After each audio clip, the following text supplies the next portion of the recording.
business owners, he performed on the hits, but he's not even in the band.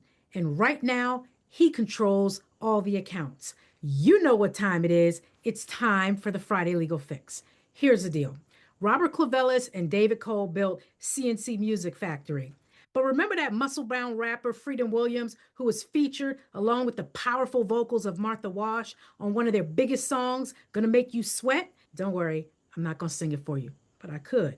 Now, Clavellis is suing Williams for $30 million, saying Williams is running the official C+C Music Factory trademark and social accounts like he owns the group, even though he was never an official member. But being on the record doesn't make you the trademark owner. Being featured doesn't make you the brand. Here's what that looks like in real life in your business.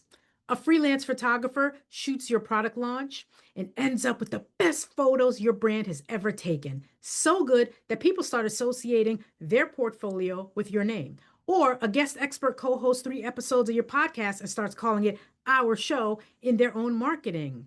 None of that makes them the co-owner of your brand. But if you never put ownership and usage rights in writing and they start acting like they own a piece of it, you may spend years and real money proving what should have been obvious from day one. The fix is boring and it's cheap compared to the alternative. Register your trademark and put a written agreement in place with anyone who performs under it, promotes it, or represents your brand, spelling out exactly what they can and cannot do with the name after the relationship ends. The businesses that never end up in a fight like this aren't lucky. They just did the paperwork early. If you want more tips about how to legally protect your business and your trademark, I still have 2 spots left in my trademark special. Click the link in the comments and grab one of those spots before it's too late.